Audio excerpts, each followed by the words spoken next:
नमस्कार विद्यार्थियों। आज का हमारा टॉपिक है धाराओं की उत्पत्ति। धाराएं समुद्र जल की एक नियमित गति है। अब समुद्र में ये जो गति है ये क्यों होती है, इसके बारे में अलग अलग भूगोलवेत्ताओं ने अलग अलग बातें बताई हैं। किसी ने ये कहा है कि ये पृथ्वी के परिभ्रमण के कारण होती है, क्योंकि ये पूर्व से पश्चिम की ओर चलती है। किसी ने ये कहा कि ये चंद्रमा के आकर्षण के कारण चलती है। किसी ने ये कहा कि ये तापमान के अंतर के कारण होती है और स्थायी हवाओं को उत्तरदायी ठहराया गया है इसके लिए। लेकिन जो समुद्र विज्ञान है उसमें अभी वर्तमान में खूब प्रगति हो रही है, तो उन्होंने धाराओं की उत्पत्ति के लिए कुछ विशेष कारण उत्तरदायी माने हैं। उसमें जो है वो कुछ कारण ऐसे हैं जो आपको बताए जा रहे हैं। सबसे पहला कारण जैसे पृथ्वी का गुरुत्वाकर्षण और परिभ्रमण। पृथ्वी के गुरुत्वाकर्षण के कारण दो बल उत्पन्न होते हैं, एक अभिकेंद्र बल और दूसरा अपकेंद्र बल। अभिकेंद्र बल में पृथ्वी की समस्त वस्तुएं जो हैं वह केंद्र की ओर आकर्षित होती हैं, और अपकेंद्र बल में समस्त वस्तुएं जो हैं वह पृथ्वी से बाहर की ओर फेंक दी जाती हैं। पृथ्वी जो है हम जानते हैं कि एक दूरी पर परिभ्रमण कर रही है, और ये जो परिभ्रमण है इसमें सबसे बड़ा वृत्त जो है वह विषुवत रेखा के पास में होता है। अतः विकेंद्र बल जो है वह विषुवत रेखा से ध्रुवों की ओर बढ़ता जाता है, यानी जैसे जैसे हम ध्रुवों की ओर जाते हैं अभिकेंद्र बल जो है वह बढ़ जाता है। समुद्रों में गहराई के साथ ही गुरुत्व में वृद्धि होती जाती है। अतः समुद्र के भीतर गुरुत्व में इस वृद्धि के कारण ही जल की गति निश्चित होती है। अब हम ये भी जानते हैं कि पृथ्वी अपनी धुरी पर एक निरंतर पश्चिम से पूर्व की ओर परिभ्रमण करती है, तो महासागरों का जल जो है वह तरल होने से वह ठोस पृथ्वी की गति की समानता नहीं कर पाता है, और धीरे धीरे महासागर का जल जो है वह पश्चिम की ओर गति करने लगता है, और वास्तव में फिर वह धारा का रूप ले लेता है।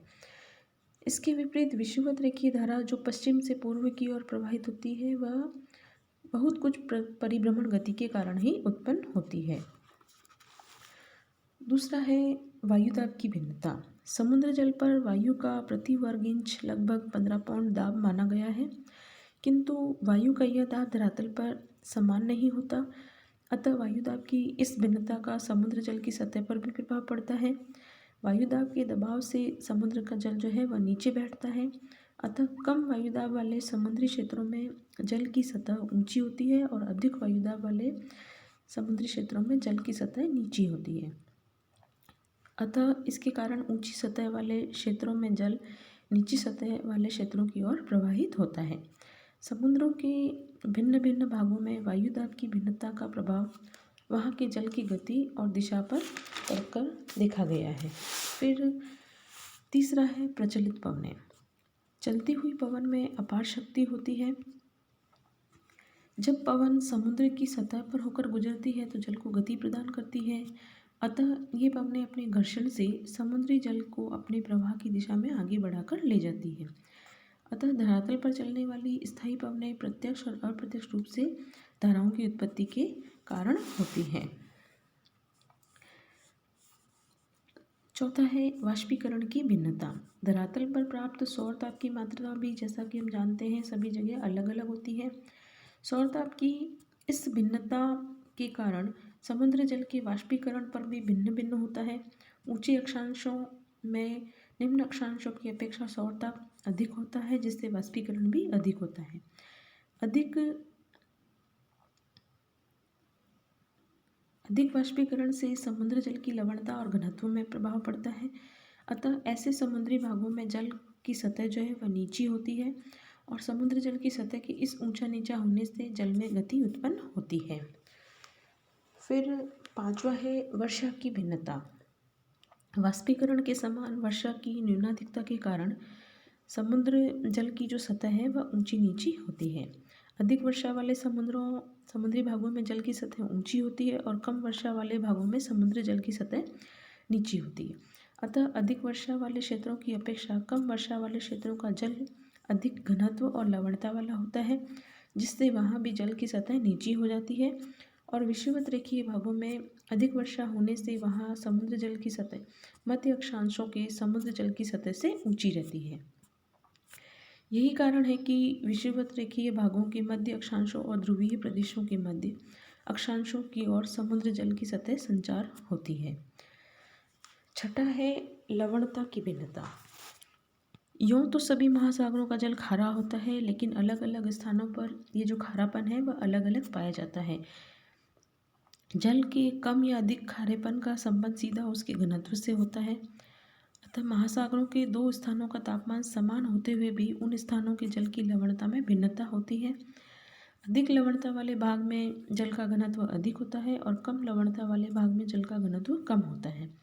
अतः अधिक घनत्व वाले स्थान पर जल घनत्व अधिकता से नीचे बैठ जाता है और कम घनत्व वाले स्थान पर घनत्व की कमी से लवणता की भिन्नता के कारण ऊपरी सतह से नीचे अधिक लवणता वाले क्षेत्रों का जल कम लवणता वाले क्षेत्रों की ओर प्रवाहित होता है, जबकि कम लवणता वाले क्षेत्रों का जल कम घनत्व होने से समुद्री सतह के ऊपर सतही धारा के रूप में अधिक लवणता वाले क्षेत्रों की ओर प्रवाहित होने लगता है। खुले और बंद समुद्रों के बीच सामान्यतः इस प्रकार की धाराएं चलती हैं। फिर है घनत्व की भिन्नता। तापमान और लवणता के अतिरिक्त अन्य कारणों से भी समुद्र के घनत्व में अंतर आ जाता है। जैसे समुद्रों में गहराई के साथ साथ दाब में वृद्धि होती है और दाब में वृद्धि से जल का घनत्व बढ़ जाता है।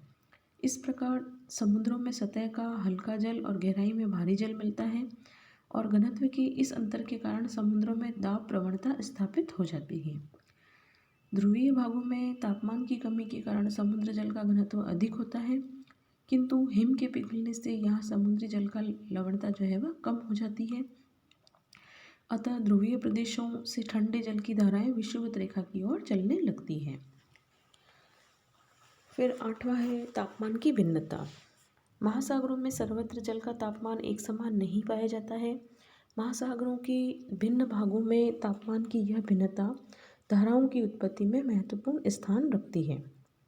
तापमान की अधिकता होने पर जल गर्म होकर फैल जाता है और फैलकर आगे बढ़ जाता है। तापमान की कमी होने से यह सिकुड़कर भारी होकर नीचे बैठ जाता है। अतः विषुवत रेखीय प्रदेशों में गर्मी की अधिकता से समुद्र जल फैलकर ध्रुवों की ओर चला जाता है। इस जल की पूर्ति करने के लिए ध्रुवों का शीतल जल विषुवत रेखा की ओर प्रवाहित होता है। अतः ठंडे प्रदेशों में आने के कारण शीतल होने से यह पानी भारी हो जाता है और ध्रुवों से विषुवत रेखा की ओर जाने वाला जल समुद्रों में अधः सागरीय धारा के रूप में प्रवाहित होता है। फिर है धाराओं की दिशा। धाराओं की दिशा जो है वह एक सी नहीं होती है, इसके अनेक कारण होते हैं। सबसे पहला कारण है प्रचलित हवाएं। प्रचलित हवाएं न केवल धाराओं को जन्म देती है बल्कि उनकी दिशा पर प्रभाव डालती है। अनेक समुद्री धाराओं की दिशा प्रचलित स्थायी हवाओं के अनुरूप ही होती है। अतः धाराओं के प्रभाव से ही व्यापारिक हवाओं की पेटी में धाराओं की दिशा प्राय पूर्व से पश्चिम की ओर रहती है, जबकि पछुआ हवाओं की पेटियों में इन धाराओं की दिशा पश्चिम से पूर्व की ओर रहती है। उत्तरी ध्रुव महासागर में बहने वाली गल्फ स्ट्रीम की धारा और उत्तरी प्रशांत महासागर में प्रवाहित होने वाली क्यूरोशिवो की धारा जो है वह 45 डिग्री उत्तरी अक्षांश के निकट पहुंचने पर पछुआ हवाओं के कारण अपनी दिशा में पश्चिम से उत्तर पूर्व को बदल देती है। दूसरा है पृथ्वी की परिभ्रमण गति। समुद्रों में धाराओं का प्रवाह प्राय गोलाकार देखा जाता है। धाराओं की यह आकृति पृथ्वी की परिभ्रमण गति के कारण होती है। पृथ्वी की परिभ्रमण गति के कारण फेरल के नियमानुसार धाराएं उत्तरी गोलार्ध में दाईं ओर और दक्षिणी गोलार्ध में बाईं ओर मुड़ जाती है। इसी कारण समुद्रों में धाराओं का प्रवाह धीरे धीरे गोलाकार बन जाता है। तीसरा है तटों की आकृति। समुद्री धाराओं की दिशा बहुत कुछ तटीय आकारों से प्रभावित होती है। जब कोई धाराएं समीपस्थ तट से गुजरती है तो उसकी दिशा तटीय आकार के अनुरूप होने को बाध्य हो जाती है। चौथा है समुद्री नीतल। समुद्री नीतल में बनावट और जलमग्न समुद्री नीतल की बनावट और जलमग्न बाधाएं भी धाराओं को प्रभावित करती हैं। उष्णकटिबंध में धाराओं की गति पर सन्मार्गी हवाओं और पृथ्वी के परिभ्रमण का विशेष नियंत्रण रहता है। अतः यहाँ समुद्री नीतल का प्रभाव कम रहता है और मध्य एवं ऊंचे अक्षांशों में तल का प्रभाव अधिक देखा जाता है। तो ये तो था विद्यार्थियों आपके धाराओं की उत्पत्ति के कारण और उनकी दिशाएं। धन्यवाद विद्यार्थियों।